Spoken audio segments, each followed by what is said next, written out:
we recording? Yes. All right, good morning, everyone.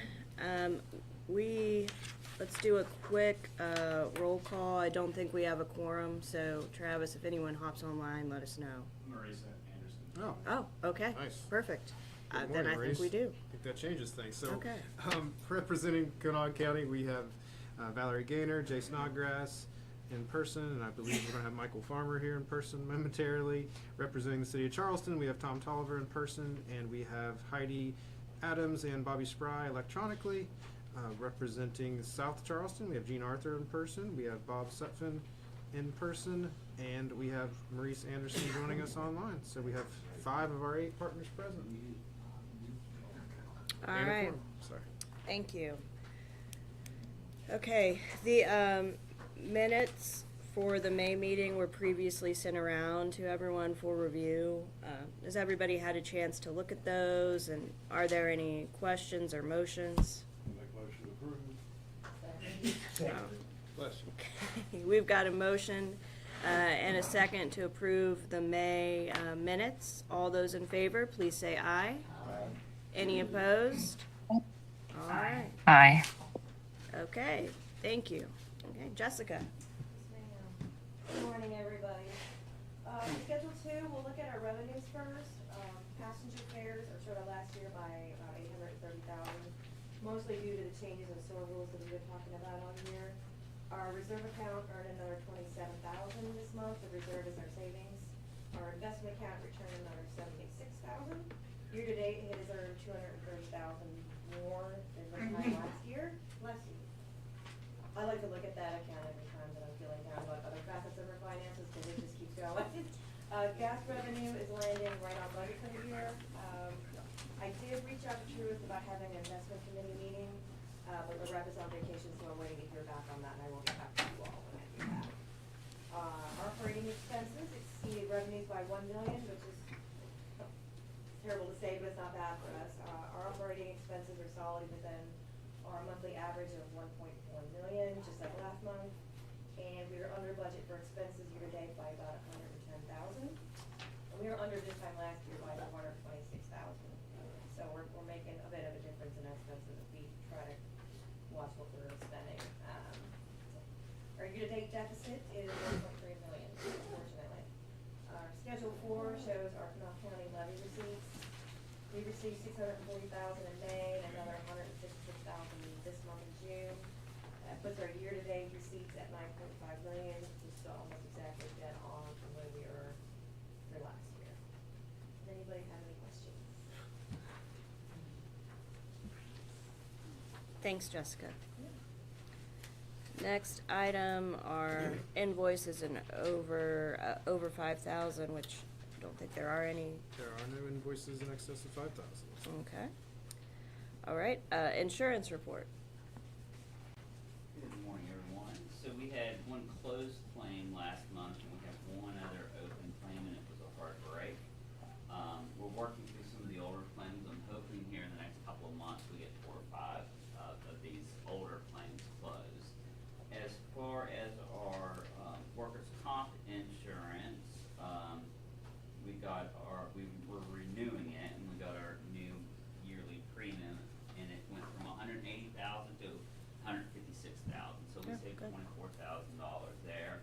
And our general liability insurance, our premium per year is $522,000, and it actually dropped to $514,000. So we're seeing some good movement on there. We've especially with the union's help in the garage, when we have workers' comp plan, getting people back quickly has really helped us over the last couple of years. Yeah. That's all I got. Thank you, Kurt. Okay, operations. So in May, we had just over 96,000 rides for the month. Just under 1,000 decrease from May of '25. Our one-time performance, remains steady there for both fixed route and demand. Same with the passengers per revenue hour. On operations report 2, our on-demand service stayed pretty much the same as previous months. The demand rate there dropped a little bit to 75%. 2,200 completed rides for our KRT bus service.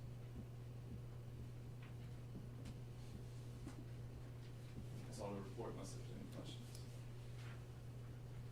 All right, thanks, Jacob. Travis, maintenance facility update. So we had a meeting with Wendell, where we, just kind of discussed where we're at right now.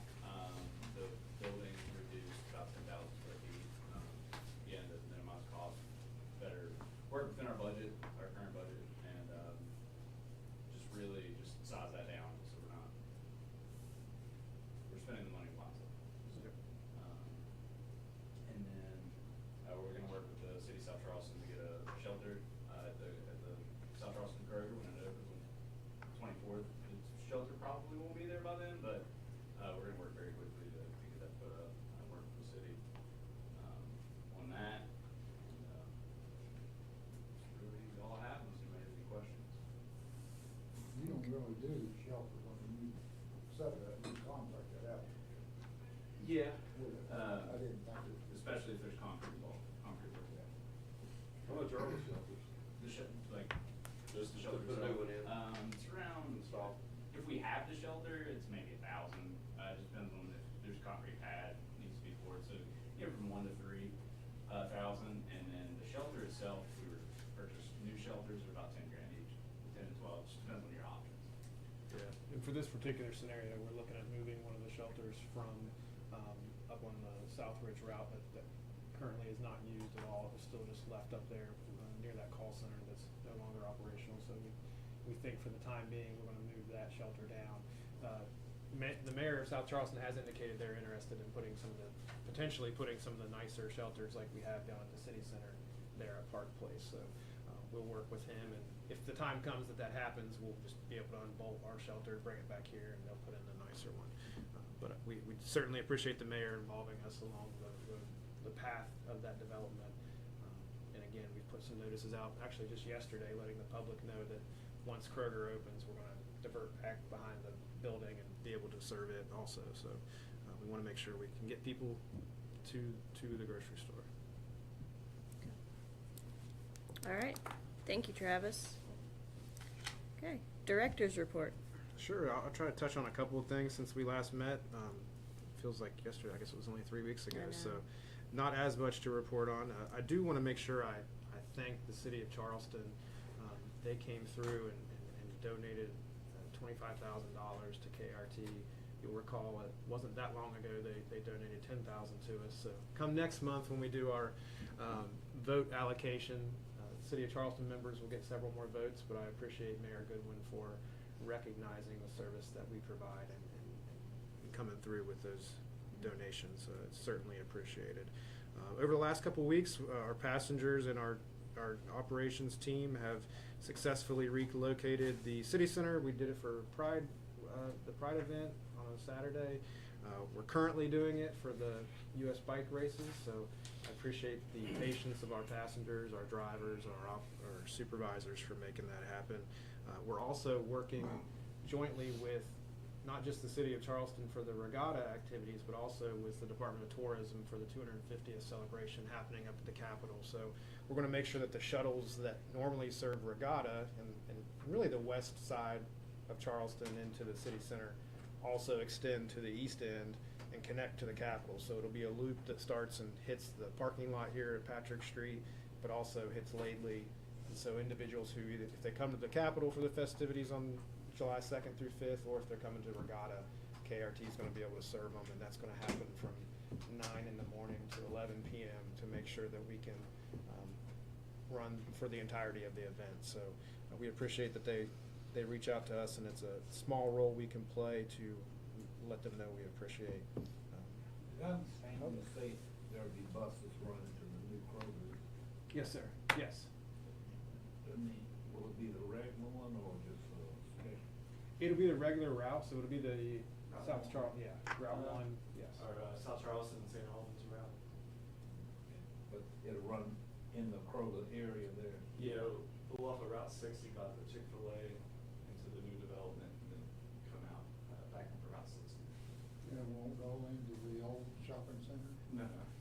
It doesn't right now. Oh, it doesn't. It stays on Route 60 right But now. this time you gonna go in. Yes. Yeah. Yeah, and we went down there, and again, the mayor's team showed us kind of the layout, and Jacob and Travis and the team looked at it, and it is gonna be, you know, when you come in, you go behind the building. And the outbound trips, yeah. The outbound trips, To South yeah. Charleston, St. No, Albans. yeah, shelter there. Yeah, they actually designed the Park Place development, they put a bus cutout lane for us On the to utilize. Yeah, yeah, so again, thanks to them, because it's rare that they include us in the early phases, the way that Mayor Mullins did, so certainly appreciate that. I think that's it for this month's report. I have Yes, sir. Did they contact you about toward the call? They did not this year. I'm not pushing it. Yes, we've provided that several years in the past. I believe last year they didn't contact us. I don't know if it's that, I know they had a new director who was managing that program. And I'm in contact with Mayor James constantly, but it's not come up. But we would be happy to support that in the future. If you find out after this weekend or. He's truly, the mayor is part of it, I don't know how to explain it. Okay. Tour de Call is really kind of separate, even Okay. though the Yak Fest is Yeah. on at the same time and all that. Okay. Well, if you recognize a need, please let me know, and we'll be happy to reach out to them I'm just preemptively next year. mouth shut. If they have other Yeah. needs, we'll leave them alone. Well, look, it is. Don't look for trouble. Yeah, we don't look for trouble, but I would say that providing those public services during events like that are the way that we get our fingerprint on people who aren't potentially ever gonna ride KRT services, so we wanna make sure that as we balance the realities of, hey, everything we do does cost money, there are certain things that are worth the squeeze.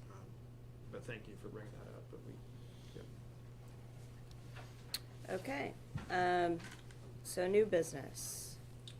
Yeah, so new business, this is the discussion, so if you recall, it was in October, we had public hearings, last June, July, and we talked about where we created these 3 new KRT plus zones, so that was the, South Charleston, South Ridge, and Kanawha City, is that right, Jacob? Those are the right Yes. 3?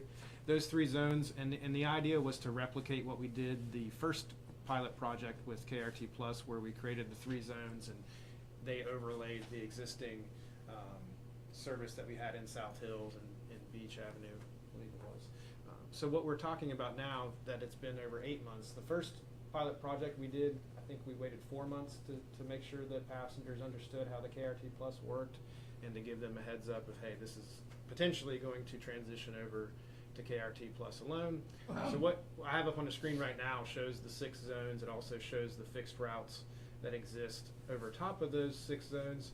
And Travis, if you move to the next picture here, you're going to recognize that several of the routes, Fort Hill, Jacob, if you want to get into the actual routes that are going to go away. So in our Kanawha City zone would be Route 16, South Park route. That zone would replace the fixed route there. In the South Hills and South Charleston, the 2 zones there, we have Route 18, Fort Hill, that travels through those 2 zones. Those 2 zones would replace that route. In our East Charleston zone, Route 11, Oak Ridge, Works Avenue, the zone would replace that route. And then we have Route 10, which is City Park, which goes up to Renaissance Circle, and also goes up to Northgate and YMCA, that area. So we're looking to keep the City Park part of the route, but have the East Charleston zone replace the route that goes up to Northgate, YMCA area. And the actual transitions of these routes from fixed route to KRT Plus only will follow the same informational campaign we did with the prior routes, where we will actually have supervisors riding on the buses, letting people know for several weeks in advance. Also, we have some handouts that we put out that just lets them know that these routes will be transitioning to KRT Plus. Again, we almost doubled the length of time of the pilot program because we do recognize that it's more routes. We've had success in those 3 zones that started the first time. The board actually approved this back in October. That's the only reason why I'm not asking for your approval, but I wanted to make sure that I let you know that this is coming, and we're gonna do it in a time frame. We're still gonna wait at least a month to put out the information that it is switching over, but this will be happening as a planned event for those routes. So if you see news in the coming weeks, that's going to be related to that. Is there a way to calculate any cost saving associated with switching? Or is there any cost saving associated with switching? Yes, yeah. So, I don't think we'll see the cost savings Right, initially. right. Because where we are short drivers right now, the drivers that were operating those fixed routes, they'll be operating other fixed routes. So initially, I don't see much cost savings, other than fuel. Right, Yeah. okay. Operating the buses on those routes. Okay. Yeah, and those routes are already serviced by smaller vehicles that get marginally better gas mileage, or fuel mileage, but there will be some savings, but that's the plan long term. Okay. Any other questions from the board on those? All right, thanks. And then, so new business, item B. Yes, so item B is the big one, and this comes after our discussion last month concerning the budget and the realities of our reserve accounts and some of the fiscal constraints that we are experiencing at KRT. And I have a little presentation of proposed service changes that I sent out to the board members earlier this week. And I want to start with, it's important to remember exactly why we are here, and that's to connect people to opportunity, and whether that's their jobs, whether it's to medical appointments, the grocery stores like we talked about. We recognize that responsibility and take it very seriously, and that mission is taken into account in everything that we do. So it's tough sometimes when we present some things that are going to be very difficult for individuals, and they can come off as very cold. That's not what we're doing here. We're trying to minimize the impact of these realities, but there are some really tough realities that we're going to have to go through. So I want to make sure I say that up front, because it's not fun for us to go over this. This is the same slide that I showed you last month. We just updated a little bit for the budget that passed, because the budget was $1.9 million deficit. So it still shows that come 2032, fiscal year 2032, KRT would be out of funds entirely if something doesn't change. So right as of what was it, June? When did we run these numbers for the investment account? It was early May. So 11.3 million. You start doing the math of what does a $1.9 million deficit look like, with also realizing that come fiscal year 2030, that deficit's not just 1.9 million, it's all of a sudden 2.7 million. So that reserve account that we have and that we're thankful for, just think of it as a savings account, and you're starting to pay the bills every single year with your savings account, and that only works for so long until it doesn't work at all. So what we're talking about are what changes will need to happen in order to make sure that after fiscal year 2032, KRT exists and still able to complete that mission that we're talking about, which is connecting people to opportunity. So I want to start with that too, to just say this is the reality and this is what's driving our discussions today. When we look at our routes and our ridership this is through the first several months of 2026, it still tells the same story, that we've got our 4 routes, so 1, 2, 3, and 4, that provide 82% of our service. That is very important when we talk about the number of routes we have, and we say we have 19 of them. That sounds like a lot, but I want to make sure I emphasize that the 4 routes there at the bottom of this table do provide 82% of our service, and that's going to be important as we get into the rest of this presentation. So the potential service modifications we're talking about, we've got 4 scenarios we've drafted today. All 4 of those scenarios, Allison, can you hit the lights so that Tom and Bob can see a little bit better? All 4, thank you. There you go. All 4 of these scenarios are talking about mainline service only. So when we say mainline service, we're talking about 1, 2, 3, 4, and what we're calling 5. So we're talking about St. Albans, South Charleston, Shoyan, Kanawha City, Institute, Quincy, Nitro. And again, from this chart before, those routes, and you see 5 routes here, and that's because we've broken up Institute and Nitro into their own routes. routes. But those main lines account for 82% of KRT's ridership. What the main line doesn't account for is when you look here at our existing service, you're talking about routes that go to Clendenin, you're talking about Sissonville, you're talking Montgomery, parts of Cross Lanes, even Southridge, which was our 5th most popular route.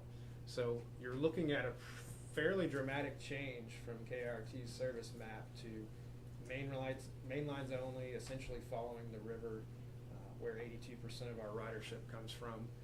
I will say I put an asterisk beside that 82% number because I think there are individuals, obviously, who transfer from those outlying areas to the main lines. So that number is not completely clean.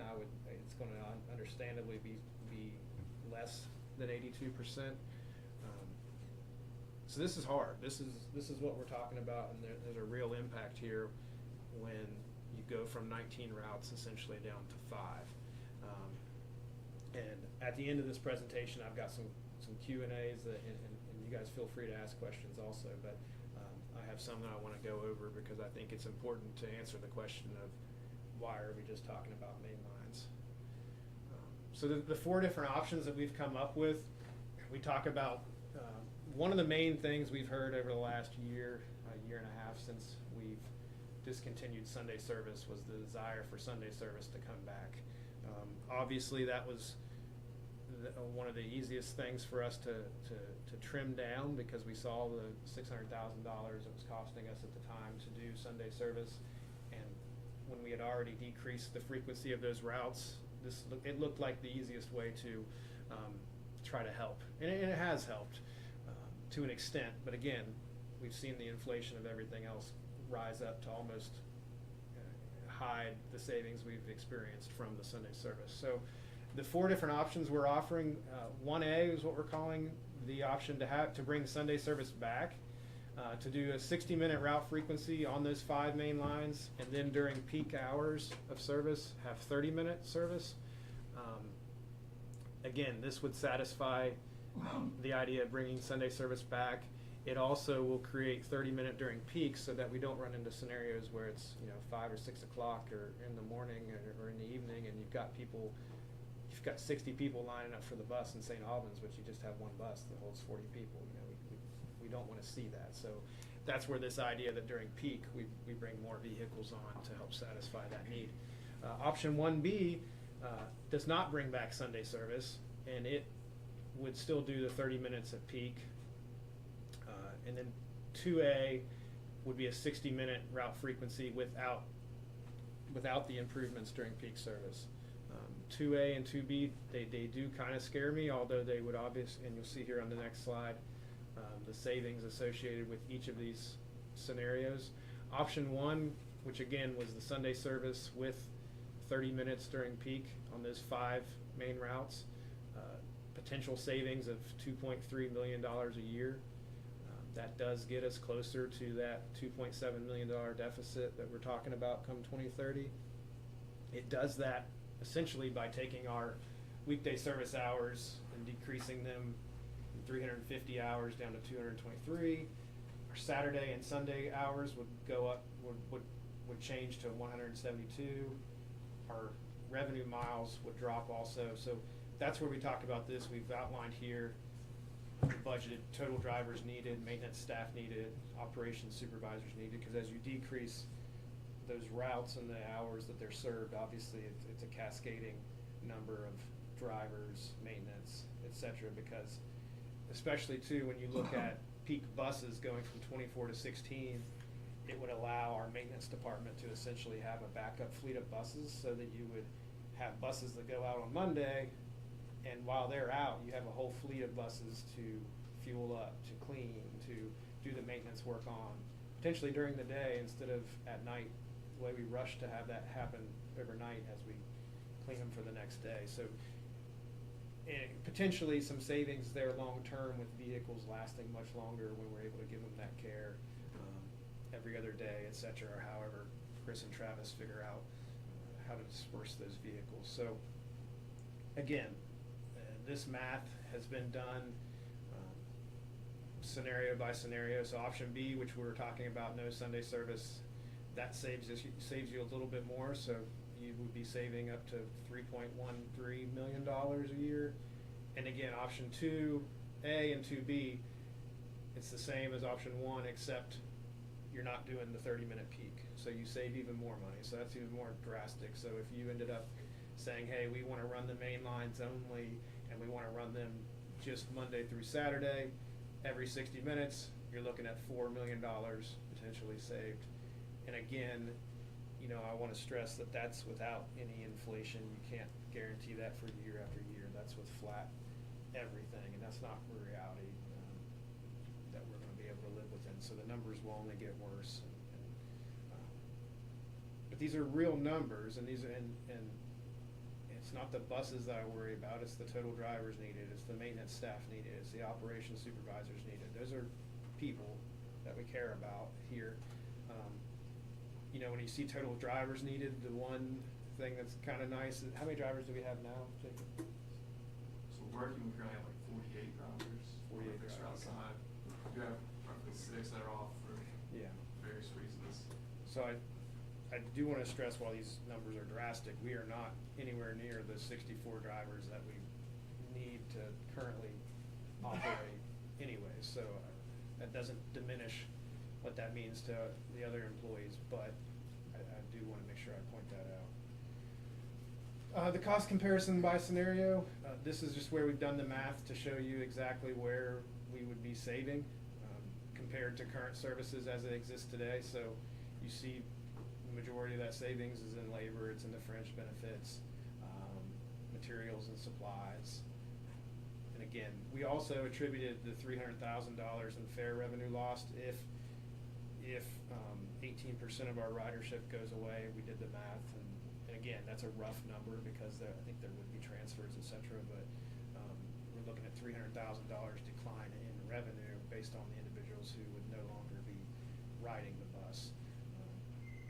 And this last row here talks about, does it cover the $2.68 million deficit? And again, that's not the deficit today. The deficit today we're talking about is 1.9 million, but we know that it's going to jump up to that $2.68, $2.7 million number. Option 1B, 2A, and 2B get there, but I wanted to make sure we outlined all of these for you. Some question and answers, and feel free to add to these, but I wanted to make sure that I brought them up because I feel like they are relevant and important. So, like, why are we addressing this now? And couldn't we have seen this coming sooner? It's one of those, we don't take pride in being like Chicken Little and saying the sky is falling, but this has been visible for several years, and we've been managing it, and we've done it through incremental reductions, reducing the frequencies, adjusting schedules, limiting new expenditures, but the budget changed, and the realities that we've experienced with the changing in our funding in future years associated with the levy, et cetera, makes those incremental measures, they're not manageable for the future. So that's why we're here today, because we want to make a deliberative change instead of being forced into a crisis come 2032 when we sit here and tell you that we're out of money. Have we exhausted every other option before cutting service? Yes. We've reduced route frequency on many routes to 2 or 3 trips per day, which is, you know, the practical floor for fixed route service. Anything less than 2 or 3, the service becomes unusable for riders who need to get to work on time, who have medical appointments that could, you know, run late, et cetera. What we can't do is continue to draw down reserves at the current rate while hoping that the financial picture somehow improves. The most important question, I think, and the question we'll probably get asked the most is jumping straight to mainline service necessary, or could we take a more gradual approach? You know, the gradual approach is what we've been doing over the last 2 or 3 years. It may not have felt like that at times, but there's a ceiling to that gradual approach. And we've cut so many of our outlying routes to 2 or 3 trips per day that if you decrease them anymore, you're not really providing meaningful transit to those individuals. You're providing the appearance of transit, but it's not functional for the individuals who have to get to work on time, who have medical appointments that run long, they can't respond to an emergency. So we'd be spending real money that we don't have to provide service that isn't functionally meeting anyone's needs. and that's what's so tough for us. What happens to the riders who lose service and don't have a KRT Plus alternative? We need to be very straightforward with this, and when we go out and have public hearings to individuals, we want to cover as many individuals as we can with KRT Plus, just like we talked about with transitioning those routes on and off, but there's not a world where every individual that has service today will have service after these changes. It's not practical.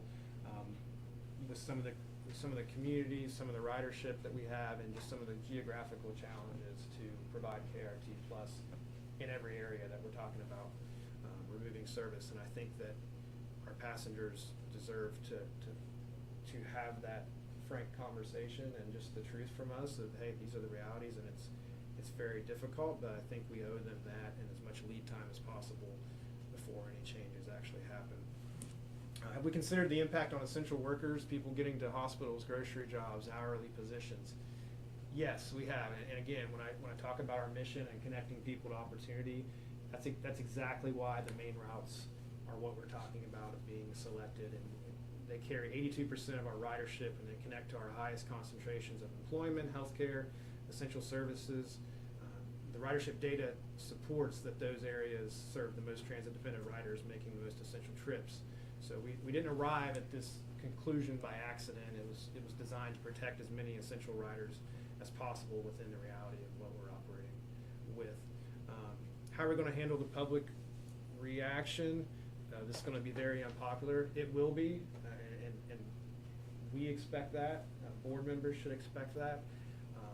We are going to try to get ahead of this rather than to react to it. That means talking about this out loud. It means having those public hearings. It means listening to feedback from our passengers. We've done this before, and I think we've learned a lot through those past public hearings. So giving the public a way to respond, a comment period, community meetings, feedback mechanisms. It's not going to be easy for our passengers to accept some of these hard decisions, but I want to make sure that they are respected and heard, and as many of their concerns are going to be valid, and we shouldn't diminish those. But we want to make sure that no one is blindsided by these potential changes. Will elected officials push... Sean, I'm sorry to interrupt. Are we doing any type of fundraising or sweepstakes or any type of non-traditional fundraising for KRT?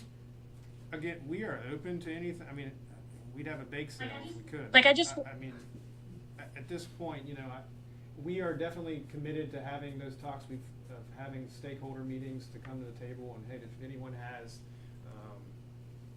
funds that they want to offer to us, I think what we've experienced in the past, and again, I give credit to the city of Charleston, they've come up and donated some funds to us, and we appreciate that. Many times, and it's a question I've been asked, well, hey, are there nonprofits or other shareholders, stakeholders who would want to help with this? And Michael mentioned this more eloquently than I can because he sees it firsthand. Those individuals are struggling also. We've had more of those entities reach out asking us for services and for help with ticketing, etc.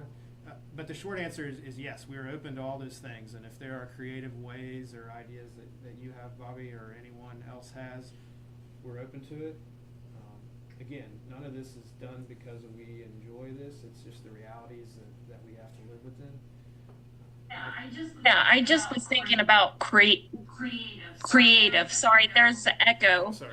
No, you're fine. I can hear myself talking in the room.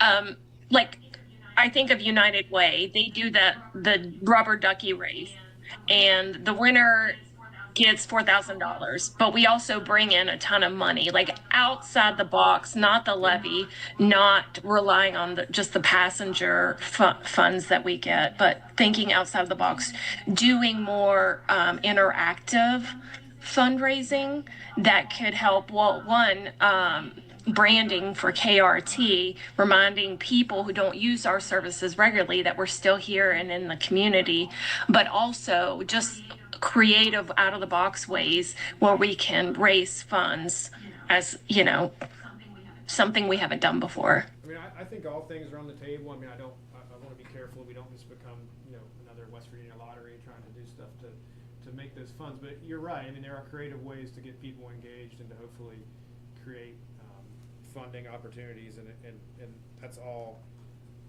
on the table. So yes, and we can have a brainstorming session with board members, and Allison, our communications director, is extremely creative, and we can come up with some ideas. But again, at this point, there hasn't been a magical, hey, the sky's falling and people come out to come save us. I'm not. I want to make sure we're deliberative and take these actions, because I don't want to bank on someone coming in and saving us at the last second. But it's a very good question. Yes, I don't look at it as saving us. I look at it as saving the community who relies on our services. And I feel like that's the message we need to get across. Yes, and I think that through these public hearings and through this honest discussions with our passengers and with the media, et cetera, I hope that that's a byproduct of those conversations.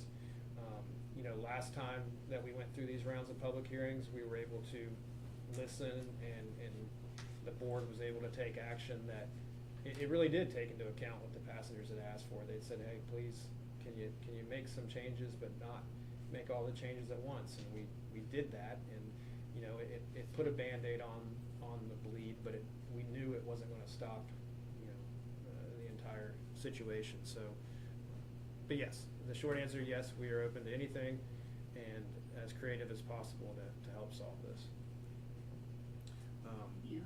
Yeah. Sorry, go ahead. Sorry, Heidi Adams also had a comment. She just typed it. She asked, has a Friends of KRT Foundation been considered as an ongoing fundraising organization?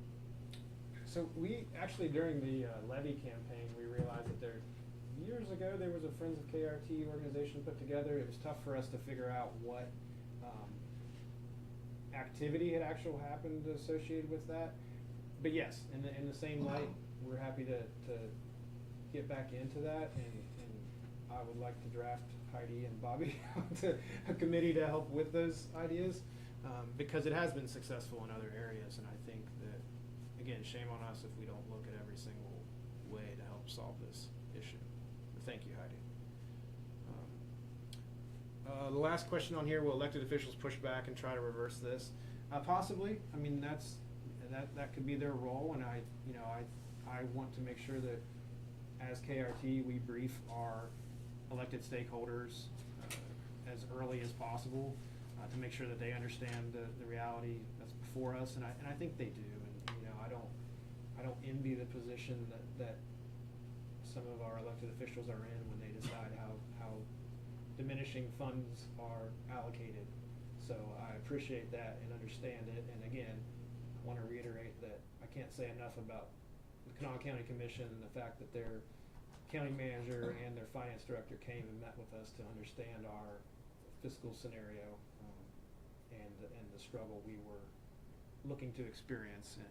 And at least sometimes it's nice just to be listened to, even if they can't magically make funding appear. So yeah, there's anything is on the table, and hopefully out of these public hearings that we are going to set up, we get feedback from our passengers, we get attention to this extremely important reality that we're dealing with, and something positive can come out of this. But the last thing we want to do is hide from this because it's a tough decision.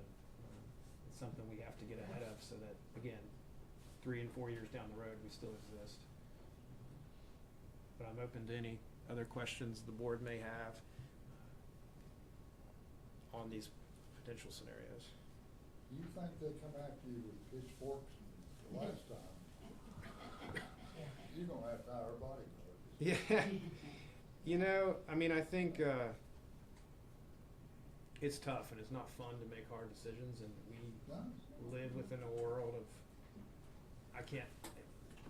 what would we be doing if we kept service the same and then come 3 or 4 years from now, I tell everybody, hey, sorry, you have no service, and it's not even. Sunday's back on the option block anyway. It's not.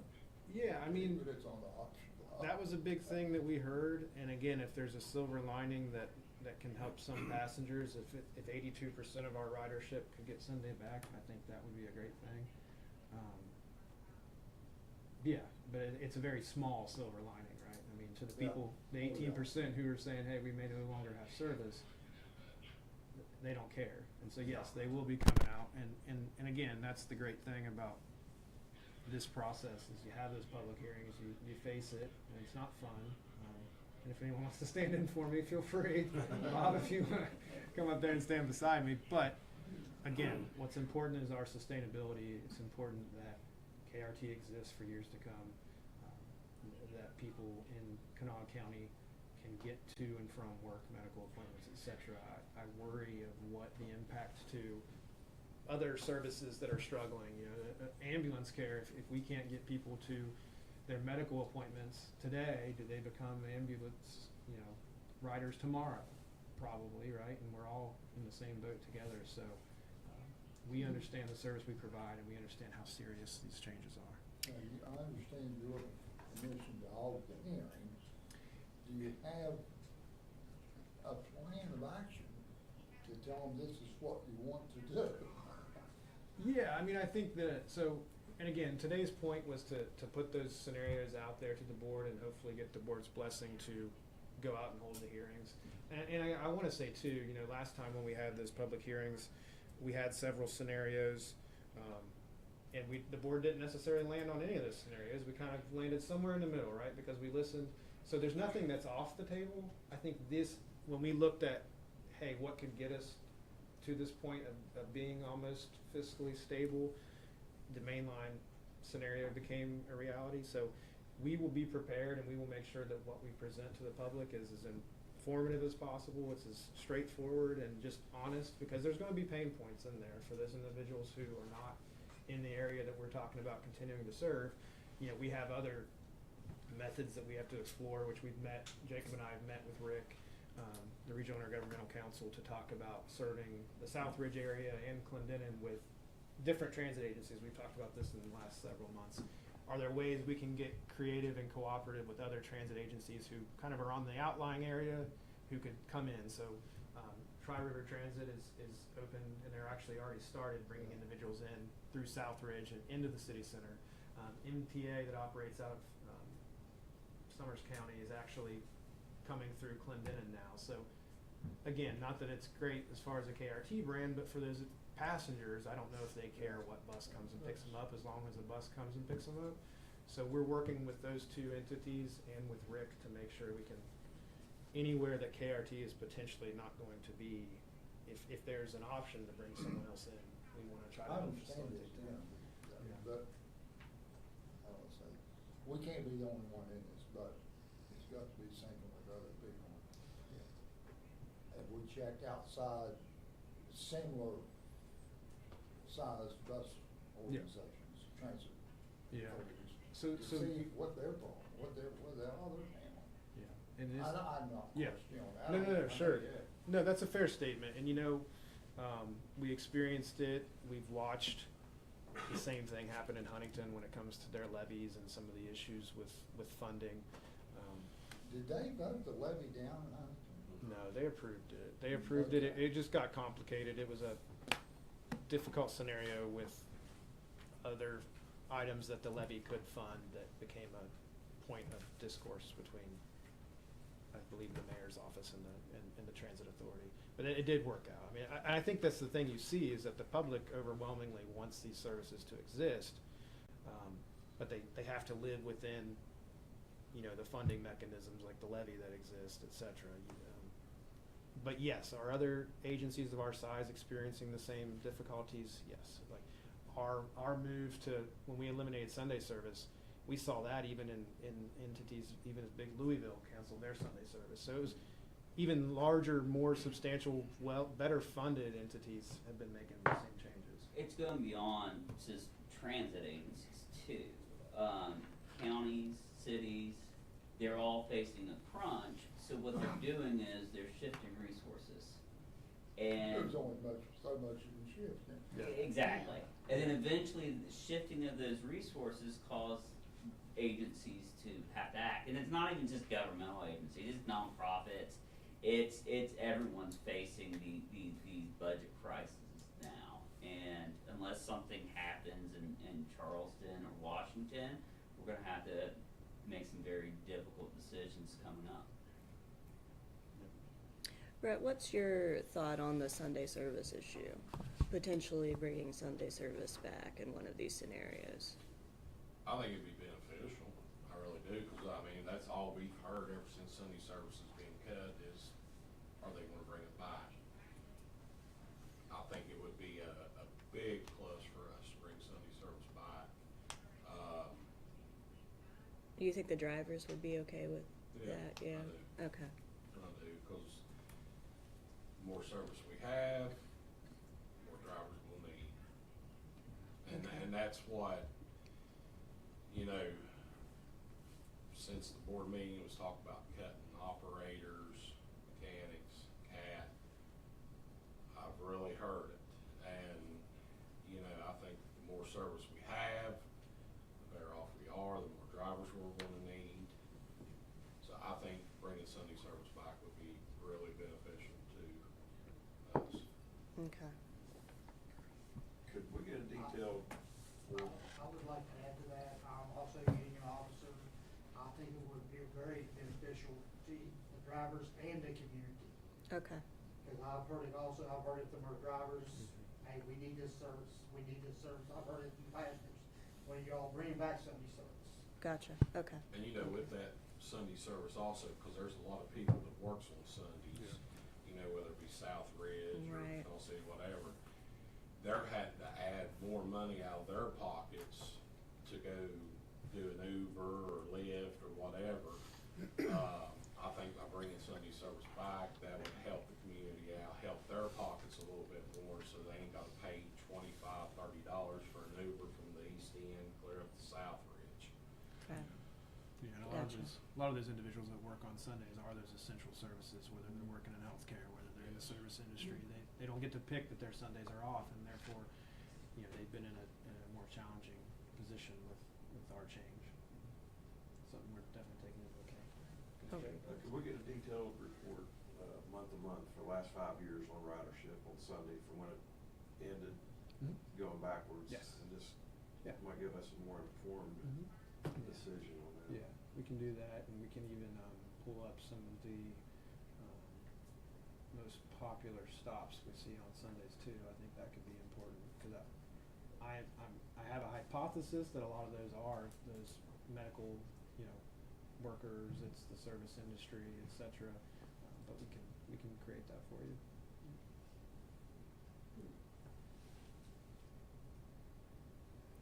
Okay. Any other questions? Is there any additional discussion? Yep, Michael. I'm just ready. Have my hand up for my pins. Oh, okay. I was like, oh, he's raising his hand. I was like, you don't have to raise your hand. And just to remind the board kind of how the process has worked in the past and what our public participation plan states is that, you know, we are required to give a 30-day legal notice. So after this board meeting, what we will do is we'll reach out to the Kanawha County Public Library. That's where we held our last several meetings, and it went really well there. To find out dates that are potentially available, we'll put out a 30-day notice. We will hold several meetings. I think we're only required to have one, but we understand, and the feedback from the last time was, hey, if you do it during the day, people who are working during the day can't come. If you do it during the night, people who come, we try to hit everybody. So that's why we did 3 different meetings on 3 different days. We'll replicate that to get as much feedback as possible. And then we'll come back to the board, and again, and we'll send out those invitations to board members. I hope as many of you can attend as possible to hear it firsthand and maybe speak towards, you know, the concerns.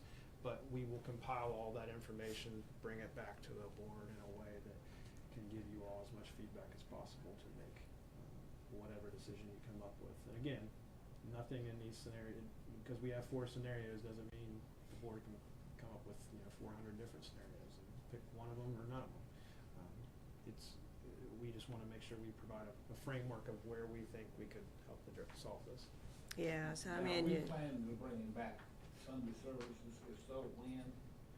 That's the question that we want to put out there to the public, and we want to have the board think deeper on, is 2 of the 4 scenarios we're talking about would bring back Sunday service potentially. So, and if we go through this process, the one thing we want to make sure is that we give individuals a heads up and we don't do anything too hastily. So if the board makes that decision, we want to make sure we build in enough time to educate and prepare people, give them an opportunity to find alternative means if they're the individuals who lie in those zones that would no longer have service. So we're going to be very patient and careful and deliberative about it. So I don't have a good answer on when it would happen, but it would happen.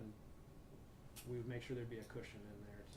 It wouldn't be a bad idea is to put, if we do that, put that information on the buses. Yeah. Well, we will make sure that every step throughout this process, that our buses, that our infotainment screens, that are at the city center, we hand out. For the last public hearings, we actually hand out paper. Our drivers hand them out to the passengers and let them know. Every avenue we can take to inform people, we want to make sure we check those boxes. I may have missed it. Was there any increase in ridership since the gas prices?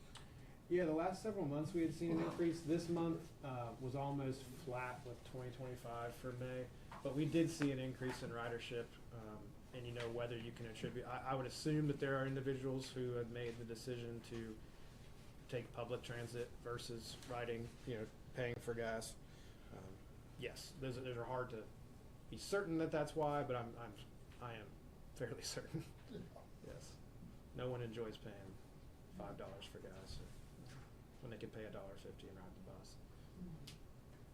Yeah, so I would just, remind everyone that, putting these scenarios out for public hearing, again, like Sean said, doesn't mean that the board has to adopt any of them, one of them, it's just a way for us to get some information from our riders about what is the most important thing for them. I mean, I'd like to hear from riders about Sunday service. It seems like they're pretty consistent on commentaries to drivers about wanting some Sunday service back. I'd like to hear from them about frequency of rides, because I would think as a rider I would want 30-minute frequency during peak times.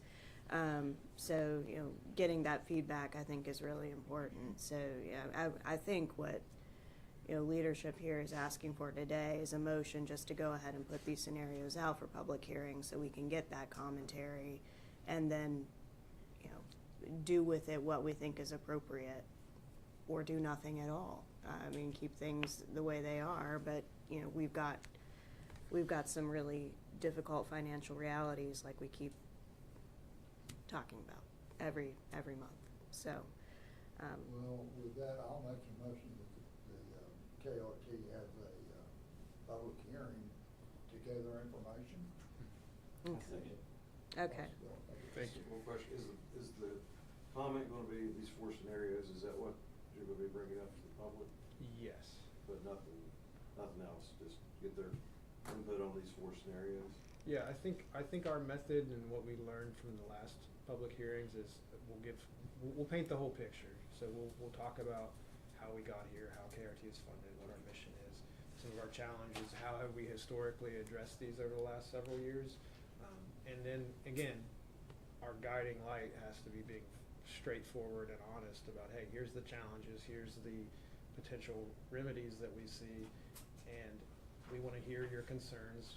I think they're going to be a whole bunch of very valid concerns, and I think we need to listen to those, and I think that the passengers are owed that just straightforward, hard discussion, and then we'll present the 4 different scenarios that we have at this time, and we'll put a disclaimer out there that, again, this isn't, it's not just going to be one of these 4. It could be anything, and I think that's the value of those public hearings, is that it can change minds. You got a better idea, throw it out there. Yeah, and so that's what we heard last time, and that's what we did. It's just coming from us, from an administrative side, the realities are just much more. You can say realities are more real, but the pressure is much stronger on us right now. So, again, not fun to do, but necessary. All right, so there's a motion and a second. on the table for authorization to conduct public hearings. Any more discussion? If not, all those in favor, please say aye. Aye. Any opposed? Okay, motion carries. Okay, well, we are at the public comment section of our meeting, and we do have one person signed up to speak. Let me get my official stopwatch here. Okay, so Brian, and do you want to come up to the microphone that way? So 3 minutes is the limit. So when you start talking, I'll start my watch. Good morning, ladies and gentlemen. My name is Brian Carroll. For those of you who have not met me, I'm a fixed route driver. And on my first day here, the only thing I've heard is cut routes and layoffs. You hear all kinds of stuff down there in the board or the break room. And you know, you said it yourself. We move the economy. So if we're not moving, that means the economy isn't moving. So what's that mean for Kanawha County? We need to do more. I mean, you could probably stand outside here and sell hot dogs, make a couple $100,000. You mentioned raising the fare. You could probably, you know, raise the fare, you know, $4 for a single ride, $5 for a day pass, and people will still pay it because it's still cheaper than any other services that there are. Another thought, just thinking, you know, stop giving courtesy rides. You may say that these courtesy rides go towards our federal, but if we're talking about layoffs, federal really isn't doing too much. Which brings me to layoffs. How can you compassionately lay off? We're not just numbers or deficits. We are the dedicated workforce behind KRT. If you lay off, behind every pink slip is a family, a mortgage, a college tuition, and a worker who has dedicated years of service to this community. Layoffs will only break the core mission. Degrade services, quality, and severely overwork the remaining employees who are already fatigued. These cuts will slow response times and decrease safety. Instead of laying off, work with our union to explore other options such as hiring freezes, furloughs, or early retirement incentives as alternatives to termination. I'm 50 years old and have physical limitations. It's hard for me to get a job anywhere else. There's other bus drivers here who are in far, far worse shape than I am. And I think we all know who they are. Getting laid off is hard, especially for somebody with a Class A or a Class B CDL. Companies don't want to hire somebody who's been laid off. They look at it as you got fired, not laid off. And the longer you're on a layoff, the harder it is. You're at the 3, I'm gonna have to stop you, but I really appreciate those comments, and I think that they're some of the most, you know, well thought and very articulate comments that we've heard on the situation so far from anyone. So I really, really do appreciate you coming to, and I mean, I would reemphasize again, this is not easy for any of us. And, you know, all options are still on the table, decisions haven't been made, and we're looking. I mean, we are trying really hard to find good alternatives for our drivers, our employees, mechanics in the shop, and our riders. So we're going to keep working on that. Thank you. I have a question, has there been layoffs, are we down to that point? No, sir. I think the drivers should be informed that there's not gonna be any layoffs because we need more drivers.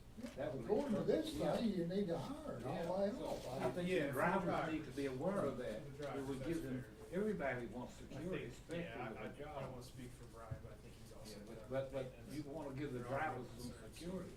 Yes. I mean, everybody wants security, especially with a job. Yeah, our current level of staffing, these scenarios, I mean, the one A especially, you know, we don't have that many employees guiding currently, so that there wouldn't be the anticipation of layoffs in that scenario for operators. Now, there was substantial changes in maintenance and then in operations supervisors, that Travis. Do you have to have CDLs to be a driver?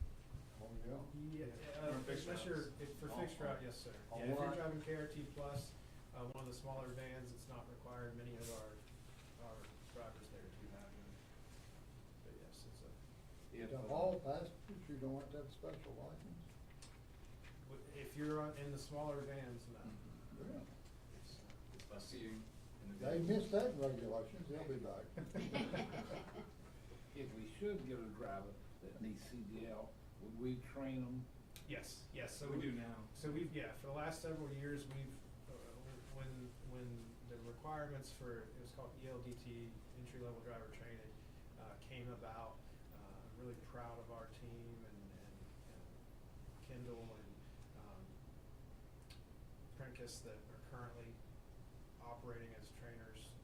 We train individuals and if they pass the interview and the background checks to the extent that we think we could, with the right training, get them their CDL, yes, we send them through that program. I wanna go back to this, he discussed several times, people being feared to be laid off. I think we should give our drivers assurance that they're not gonna be laid off, cause we need more drivers. That would encourage them and just makes, you know. And that's what I hear a lot of They down need to be there. encouraged. Well, you They're- ever work they're in a rumor scared. mill? You work in one now. You ever work in a rumor mill? I'm not, It's definitely a rumor mill. yeah, I mean, go ahead, Sean. I think that's where it's important that the union and the authority work together to share as much of this information. And just the same as we owe it to our passengers to be straightforward, we owe it to all of our employees to be straightforward with these different scenarios, what they mean. So when you look at option one A to operators, it doesn't mean that there would be layoffs. You know, to the maintenance employees, yeah, I would be worried. And for operations supervisors, there's an impact also. So those are very real. We can't shy away from what that means, and we've gotten to the point where when we talk about how do we save on spending at KRT, that's where we're at. It's labor, it's fringes. The fringes are the things that continue to go up dramatically when we talk about insurances, when we talk about all of those scenarios. So when we talk about, hey, work with the union to close some of these gaps to make sure we keep people here, we also need it to go both ways, where we talk about some of these ways to save money administratively. You know, I would hate to see someone leave here or positions be eliminated because we couldn't come to an agreement on insurance or something like that.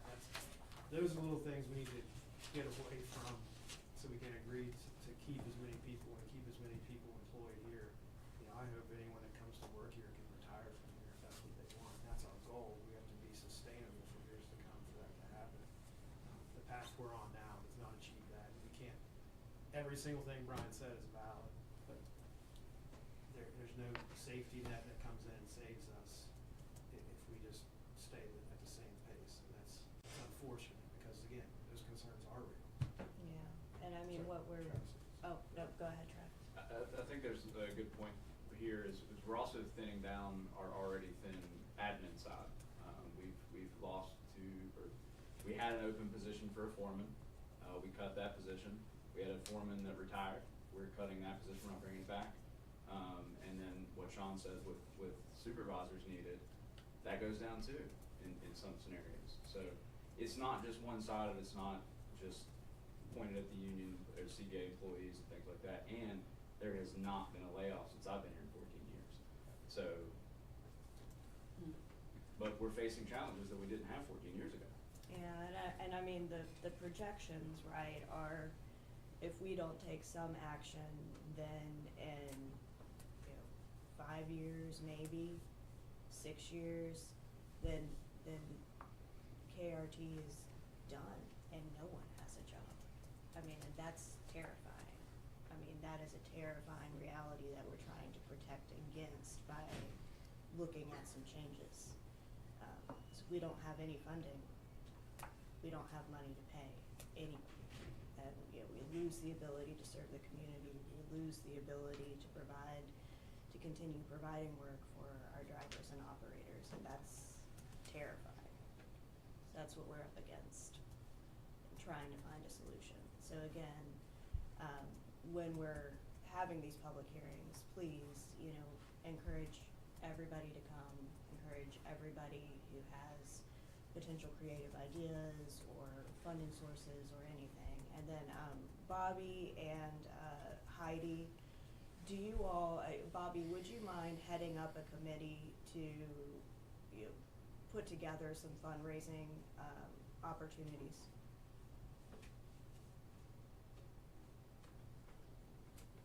She may be, I don't know, we may have lost her. But This is Heidi. I'd be happy to help with that. okay.